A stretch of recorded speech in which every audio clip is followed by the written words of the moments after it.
Have you ever sat in a room full of people, heart pounding, idea ready, only to get cut off mid-sentence? You speak, and no one really hears you. You offer a thought, and it gets brushed aside, until someone else repeats it louder, and suddenly it's brilliant. And you sit there, shrinking a little more, wondering, why don't they take me seriously? You weren't rude. You weren't wrong. You didn't even do anything obviously disrespectful. And yet, you feel invisible. The truth is, respect isn't something you get by accident. It's not something people owe you just for showing up. And it's rarely taken away all at once. It's chipped away, quietly, slowly, by the habits you've stopped noticing, the way you speak, the way you carry yourself, the way you react. Respect is not demanded. It's commanded by how you live, think, and speak. And if you've ever felt overlooked, dismissed, or underestimated, this isn't about changing who you are. It's about becoming more aware of what you've been unconsciously communicating. That's where Stoic philosophy comes in, not as a self-help trick, but as a mindset rooted in timeless principles. Principles that train you to master yourself first, so others follow your lead without you ever needing to beg for it. If you've ever wondered why people don't take you seriously, this video is for you. 1. Talking too much, listening too little. Imbalance destroys influence. Have you ever met someone who dominates every conversation, so eager to speak, so quick to jump in, so addicted to being heard, that you silently stop listening to them? You nod politely, you offer half smiles, but internally you're drifting. Not because what they're saying is offensive, but because it's all about them, their stories, their opinions, their need to speak. And in the process, something vital is lost, your respect for them. This is the silent price of over-talking. You might think you're adding value, sharing wisdom, proving your worth, but the opposite is happening. Every time you interrupt, finish someone's sentence, or steer the spotlight back to yourself, you chip away at your presence.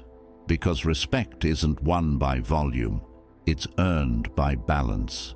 And people who talk too much without listening don't seem confident, they seem insecure. There's a subtle but profound truth in Stoic thought. Wise men speak because they have something to say. Fools speak because they have to say something. And in today's noisy world, restraint is a superpower. The Stoics didn't argue to dominate. They questioned to understand. They didn't rush to speak. They chose their words like a sculptor shaping stone. They understood what most of us forget, that silence isn't emptiness, it's presence. Think about your own conversations. How often are you truly listening without thinking of what to say next? How often do you ask questions, not to appear engaged, but to really connect? Most people don't listen. They wait for their turn to talk. But there's a massive difference between hearing and listening. Hearing is passive. Listening is intentional. And when you really listen, deeply, quietly, without agenda, people feel it, and they respect you for it. I once knew a guy named Jeremy, smart, charismatic. But every time we had coffee, it felt like a podcast, with him as the only guest. He'd jump from topic to topic, barely pausing to breathe. I tried sharing something once, a story I really cared about. Mid-sentence, he cut in with his own version. I stopped talking, and something shifted, not just in me, but in how I saw him. From that moment on, I realized he didn't value my voice. So why should I value his? On the flip side, there's Sarah. She doesn't speak often, but when she does, everyone listens. not because her words are louder, but because they're thoughtful, earned, deliberate. And the reason her voice carries weight is because she listens first. She gives space. She allows people to feel heard. And that in itself is rare power. Stoicism teaches us to observe more than we speak. Marcus Aurelius, a Roman emperor, journaled daily, not to broadcast his brilliance, but to understand his own thinking before speaking it aloud. He wrote, "If someone can prove me wrong and show me my mistake or what I have misunderstood, I will gladly change." That's not the posture of someone who talks to win. That's someone who listens to grow. If you want to be respected, stop trying to win every conversation. Stop hijacking every moment. Ask yourself, does this need to be said by me right now? And if the answer isn't a clear yes, pause, listen. Let others step into the space. You don't need to fill every silence. Sometimes your silence is what makes your words matter more when you finally speak. Here's something to try. In your next conversation, say 50% less than you normally would. Ask twice as many questions. Let there be pauses. Notice how others lean in. Notice how the energy changes. You'll find that people respect you more, not because you said more, but because you gave more space. Because influence isn't about being the loudest. It's about being the most grounded. And grounded people don't chase attention. They create gravity. 2. Self-deprecating too often. Humility or hidden insecurity. It starts innocently. Someone compliments your work and you laugh it off. "Oh, I just got lucky." A friend praises your talent and you instantly deflect. "Me? I'm not that good." You think you're being humble. You think it's polite. But the truth is, you're teaching people how to see you. And every time you undercut yourself, you're giving them permission to do the same. We've all done it. That nervous chuckle, the awkward shrug, the instinct to downplay instead of own our strengths. Maybe you were raised to believe that self-praise is arrogance. Maybe you thought that if you stayed small, you'd be more likable. But here's the uncomfortable truth. When you constantly speak about yourself with dismissal, others start to believe you. What you say about yourself becomes what people remember, not because it's accurate, but because it's repeated. And repetition, even in jest, is a form of belief. Tell someone often enough that you're not that smart, not really leadership material, or just lucky to be here. And guess what? That's how they'll start to frame you. Not intentionally, just passively, because you gave them the lens. Self-deprecating humor can be charming in moderation, but when it becomes your default way of communicating, it stops being modesty and starts becoming a mask for deeper insecurity. And over time, it does real damage, not just to how others perceive you, but to how you perceive yourself. I once worked with a designer named Kelly. Brilliant, creative, meticulous. But every time someone praised her work, she'd make a joke. Thanks, but I just winged it." Or worse, "I hope it doesn't totally suck." At first, people laughed along, but slowly, without even realizing it, they started handing the big projects to someone else. Not because Kelly wasn't capable, but because she'd trained everyone to believe she wasn't ready. There's something powerful in Marcus Aurelius's words. Your worth is determined by what you give attention to. If all you ever focus on is your flaws, your mistakes, your insecurities, what do you think your self-worth will be made of? What do you think people will reflect back to you? Now here's the twist. Most people who self-deprecate don't actually lack value. They lack conviction. They've grown so used to softening themselves to be liked, they've forgotten what it's like to be respected. But the two aren't the same. Being liked might get you invited. Being respected keeps you in the room. And respect begins with self-respect. That doesn't mean you have to boast or become arrogant. Stoicism teaches us to pursue virtue, not vanity. But virtue doesn't mean invisibility. Owning your growth, your efforts, your unique contributions, that's not arrogance. That's integrity. It's saying, I worked hard for this, and allowing yourself to feel it, not as a performance, but as truth. If you're always underplaying your worth, people won't see the real you. They'll see the version you keep rehearsing, and the more often you repeat it, the more permanent it becomes. Until one day, you won't just be telling the joke, you'll be living it. So here's the shift. When someone compliments you, say thank you and leave it there. No backpedaling, no nervous laughter, no qualifying it with a joke. Just thank you. Let their words land. Let yourself receive it. Next, notice your patterns. When do you instinctively downplay yourself? In meetings, around confident people, in dating. Start to pay attention to the situations where you feel the need to shrink, and then ask, who taught me that shrinking makes me safer?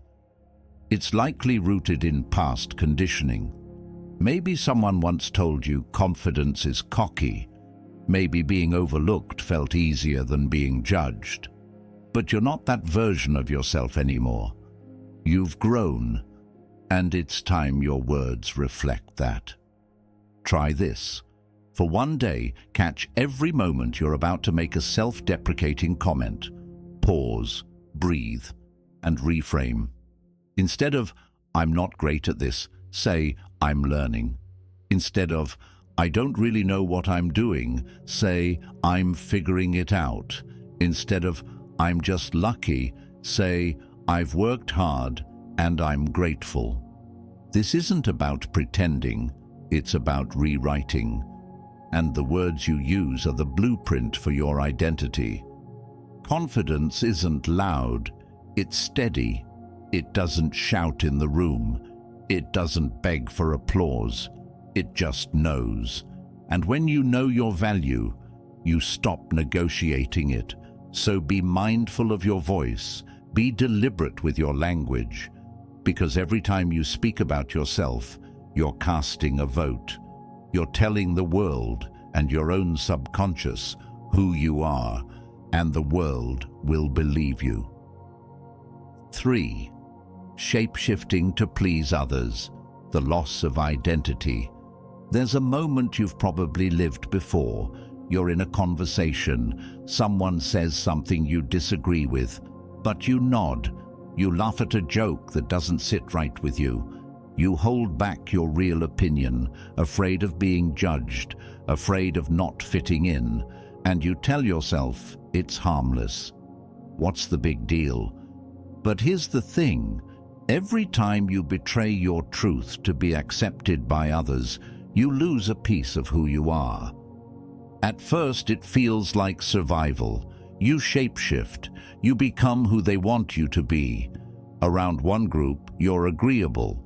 Around another, you're funny. Around someone else, you're serious. You become fluent in code switching, reading the room, adjusting the tone, playing the game. And maybe it works. You fit in. You're liked. You're praised for being easygoing, adaptable, a team player. But slowly, something begins to erode. You stop recognizing the sound of your own voice. You start asking permission instead of speaking your mind. You enter rooms, scanning for cues on how to behave instead of arriving as yourself. And over time, the version of you that was once sharp and grounded becomes diluted, unfocused, uncertain, unsure of what's real. The Stoics warned us about this long before it became a modern epidemic.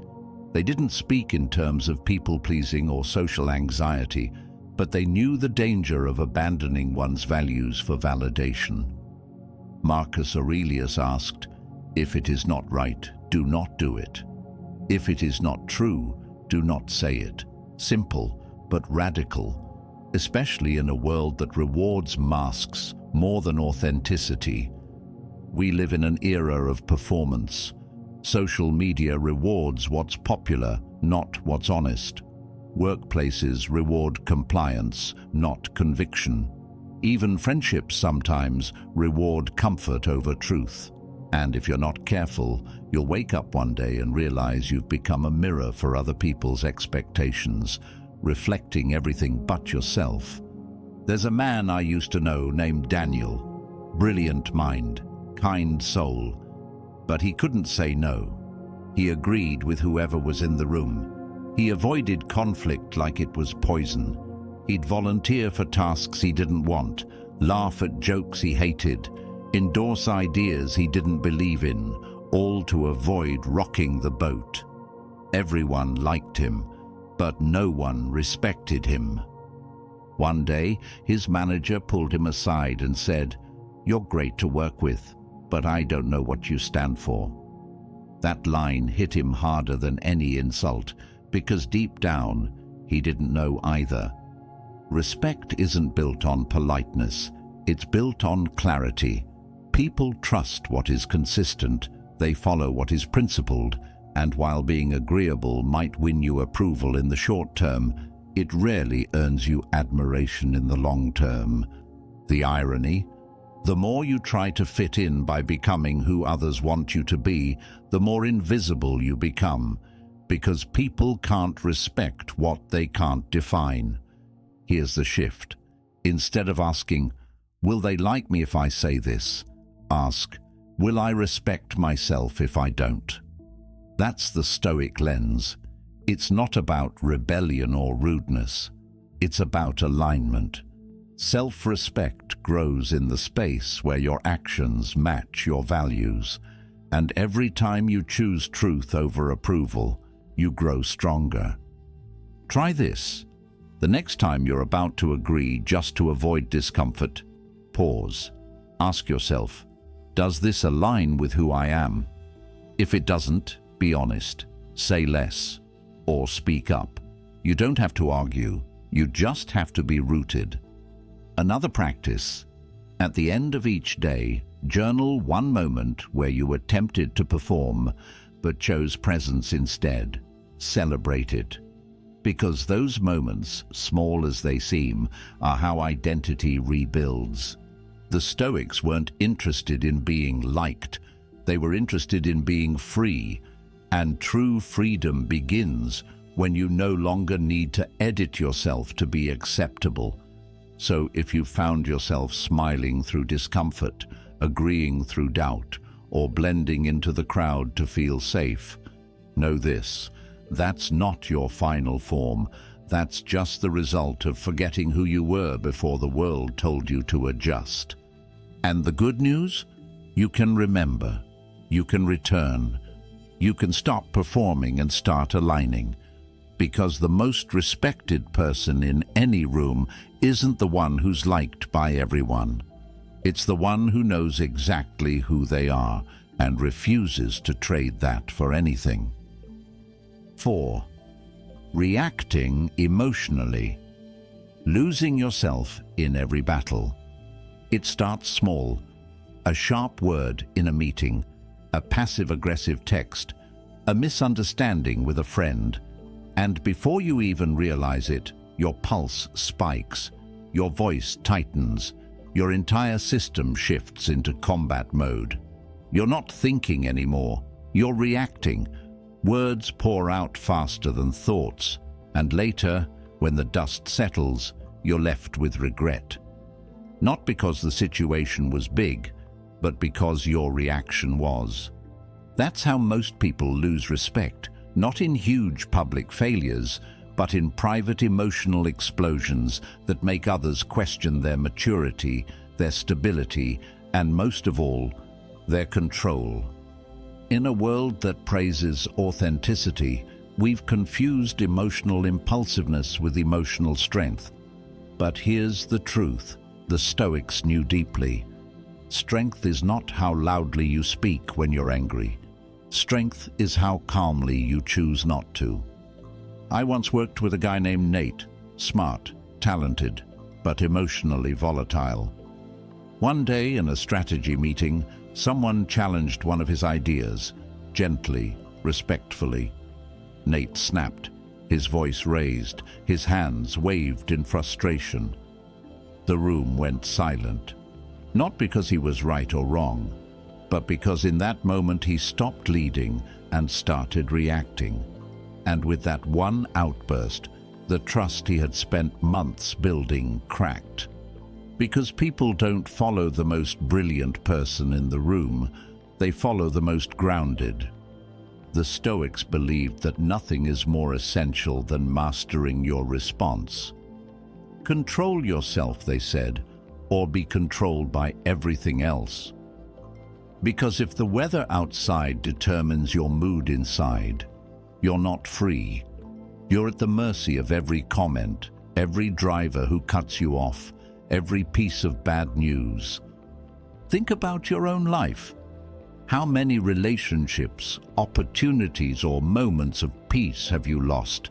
Not because someone hurt you, but because you overreacted to the hurt.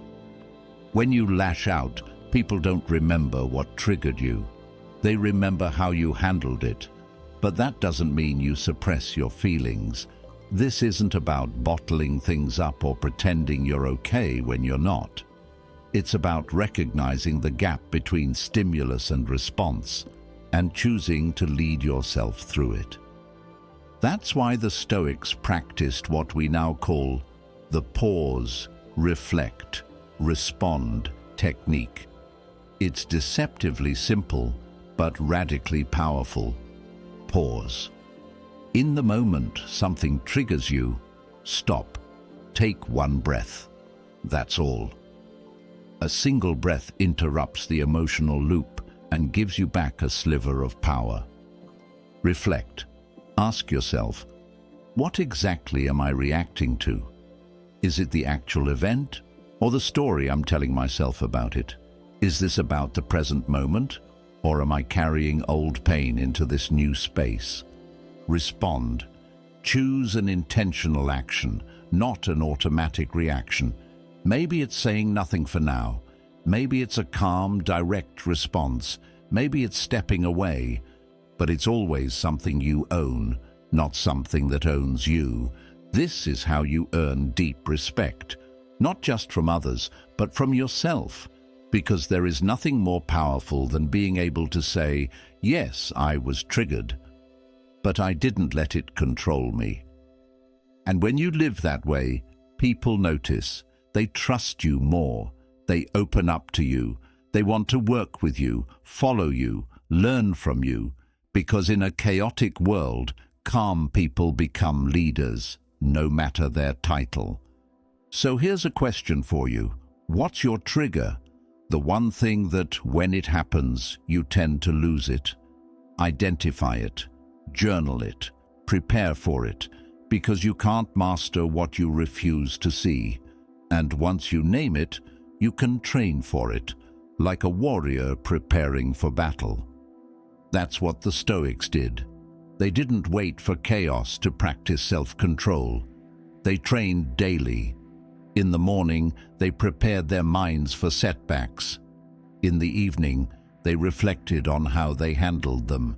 It wasn't theory, it was strategy, because they knew your reaction is your reputation. Let that sink in. One emotional slip can take seconds to happen and years to recover from.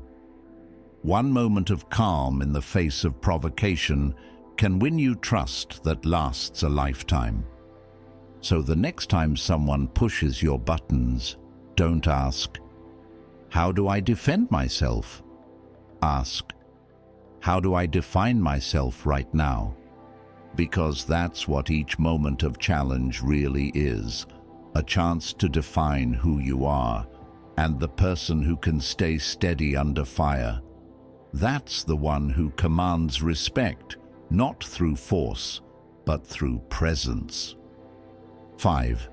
Being inconsistent, the respect killer. Few talk about.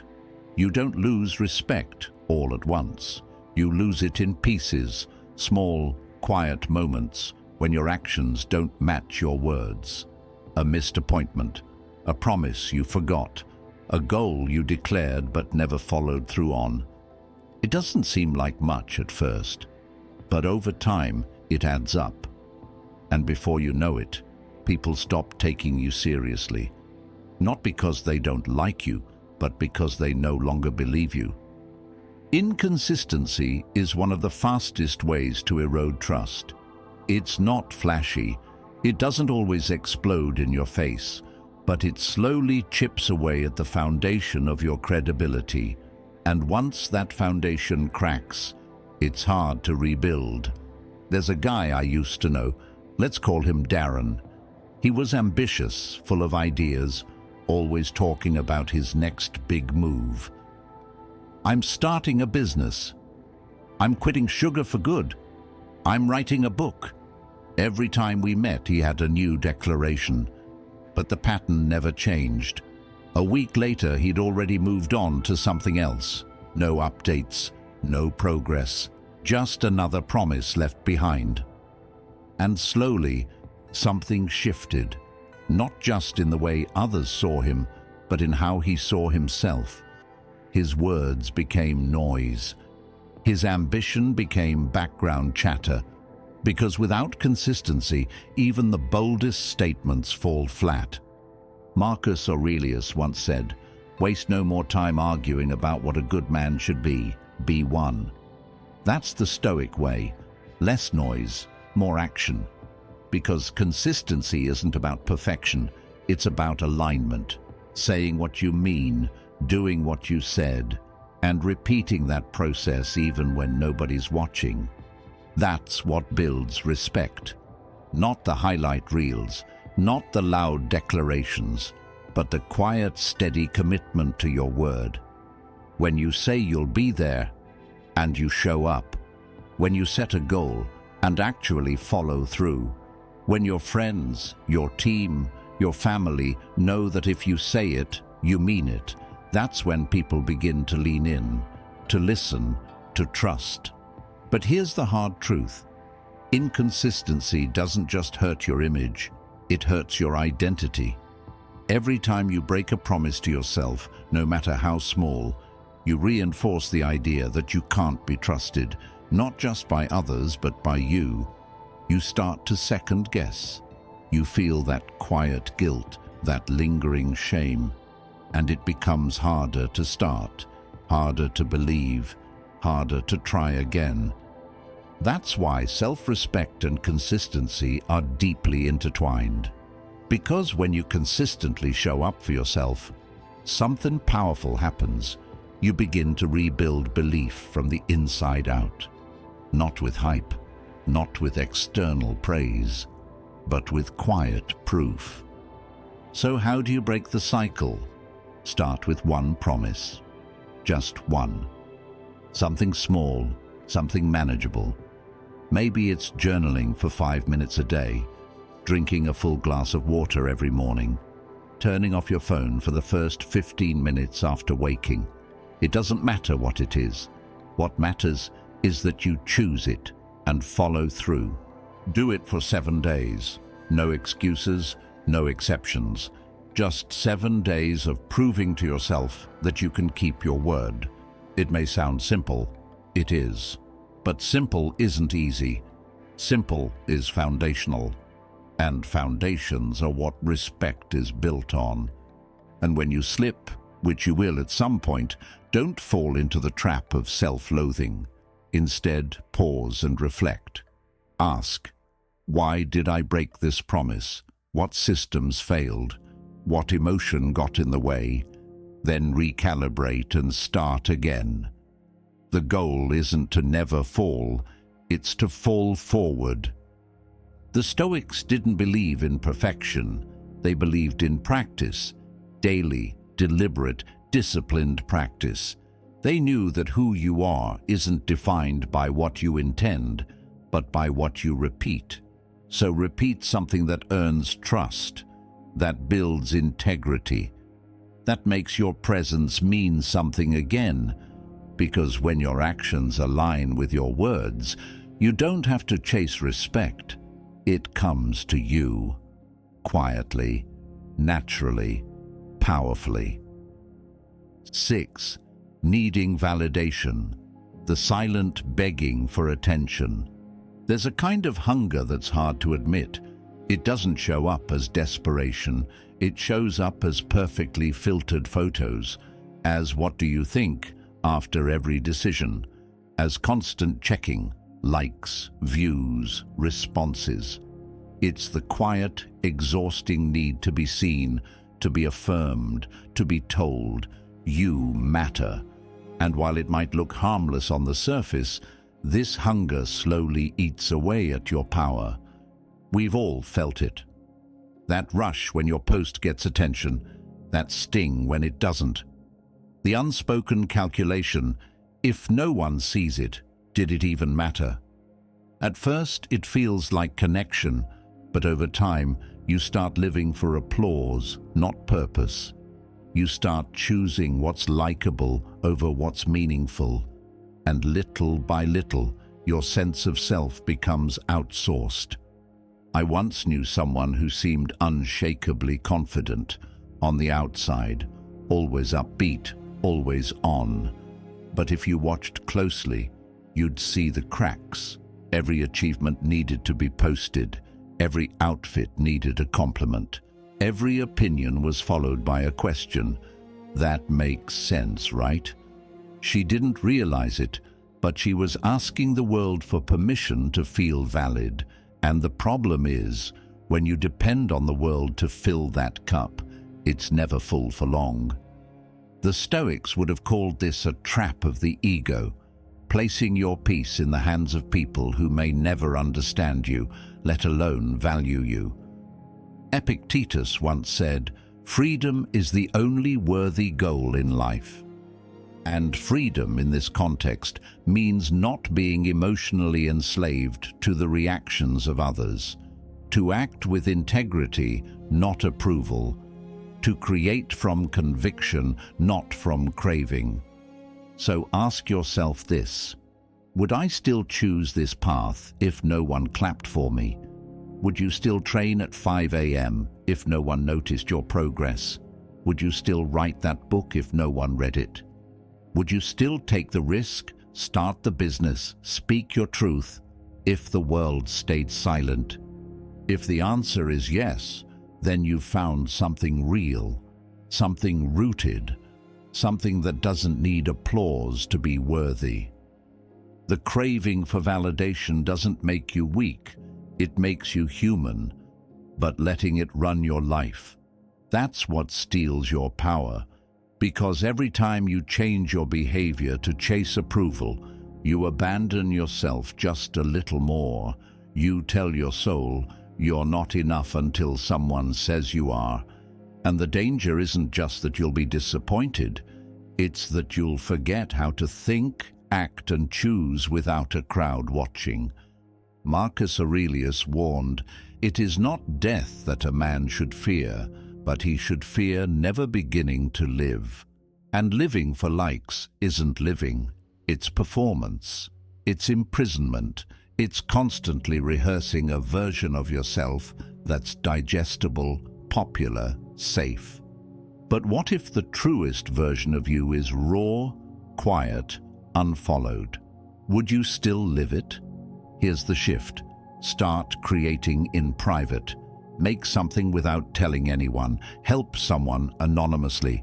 Write, sing, move, build, without expecting a round of applause. Let your identity be shaped in the dark, where nobody's watching. Because that's where true confidence is born.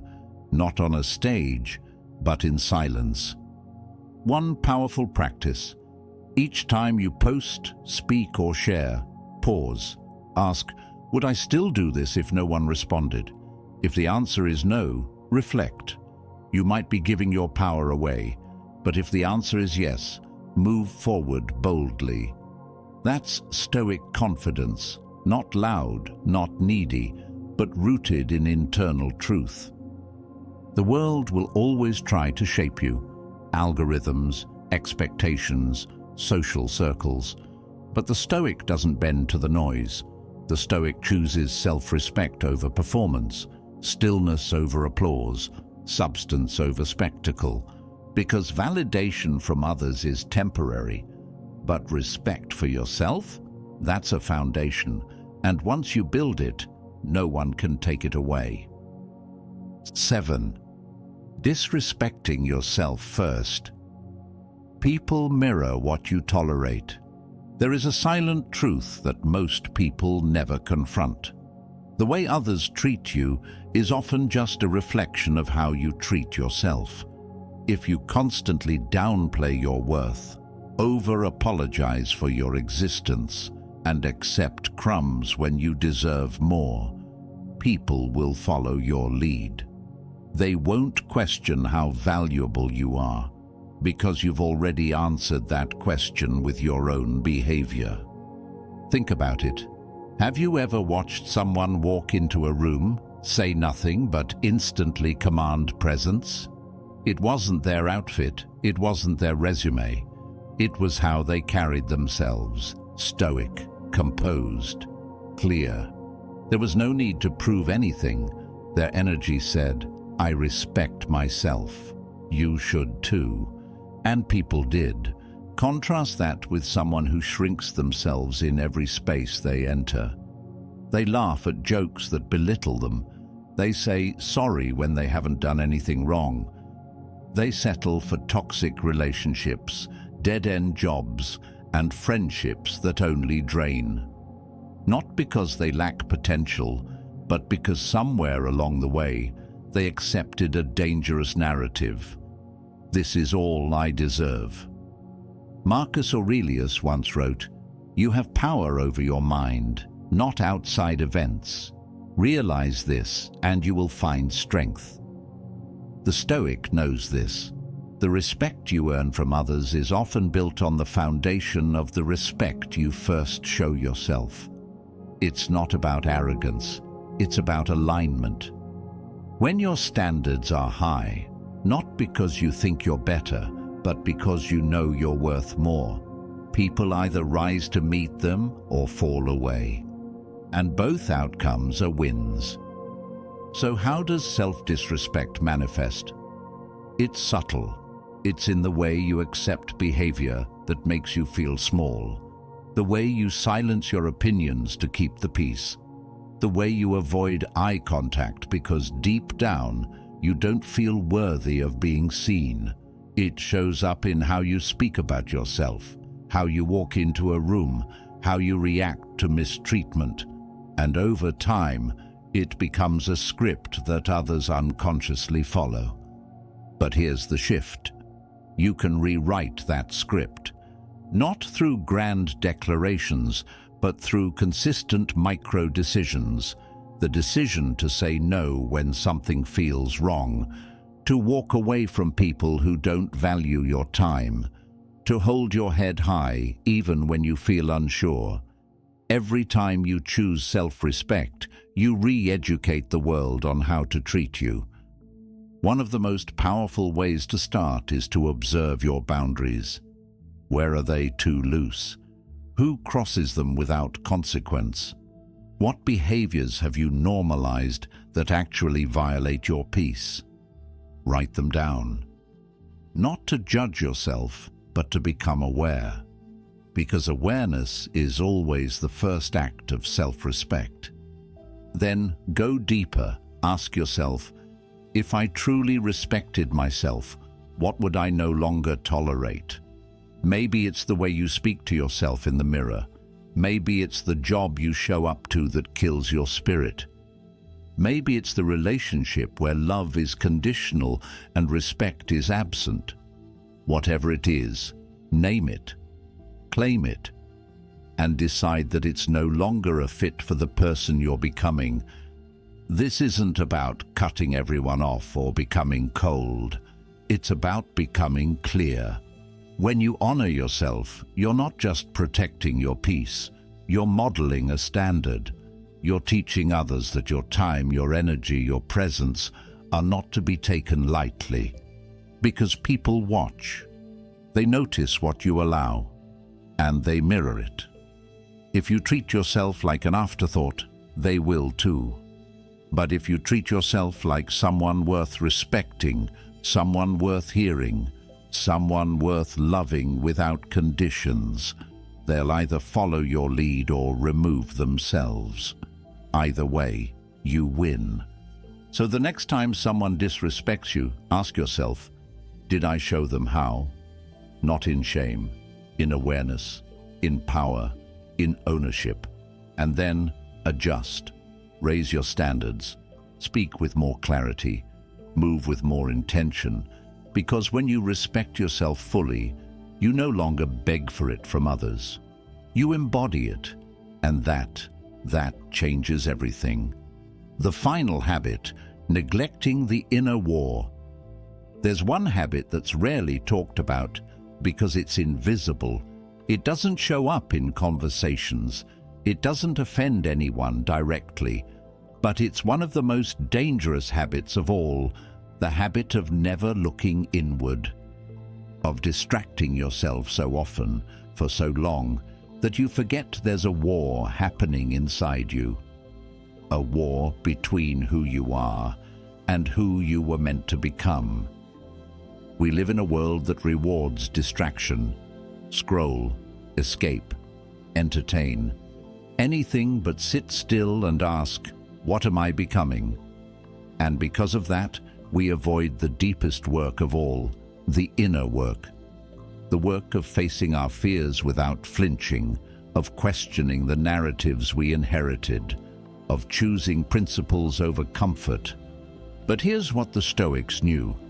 If you don't fight that war intentionally, you lose it by default. You lose it every time you choose ease over effort, every time you avoid the mirror, every time you let the noise outside drown out the still, quiet voice within. And slowly, without realizing it, you become a stranger to yourself.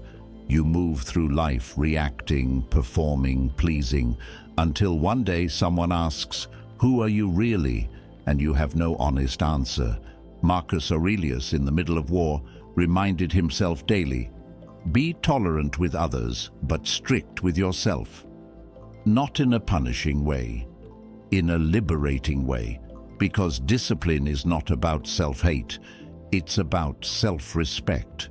The discipline to sit in silence, the discipline to reflect before reacting, the discipline to protect your values even when no one is watching.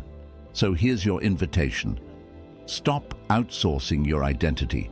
Stop living according to what the world says is valuable. Take 1 hour this week. No phone, no music, no agenda.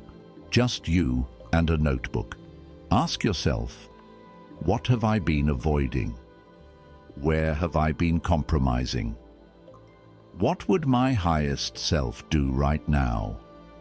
You don't need to fix everything overnight, but you do need to start listening to the part of you that's been whispering, "There's more to you than this." Because the truth is, respect isn't just what others give you, it's what you give yourself when no one's watching. And that is where everything changes. You've just walked through 7 invisible habits, quiet patterns that often push respect further away without you realizing it. Not because you're a bad person, but because no one ever taught us that the real foundation of respect is discipline, not decoration, presence, not performance. The truth is, people don't respect what you say about yourself. They respect what you repeatedly do, especially when no one's watching. And that's what Stoicism teaches. You don't need to ask for respect. You become the kind of person who naturally commands it, by being consistent, composed, and clear about who you are. This isn't about pretending, it's about becoming, not louder, but deeper, not more impressive, but more intentional. And that shift begins the moment you stop outsourcing your worth and start reclaiming your choices. Now I want to hear from you. Which of these habits did you recognize in yourself? Which one are you ready to let go of today, not someday? Share your reflection in the comments. You never know who your story might awaken. If this message struck something in you, don't just move on. Like the video, share it with someone who's ready to live with more weight. And subscribe, not just to this channel, but to a life of higher standard. Because at the end of the day, one question remains.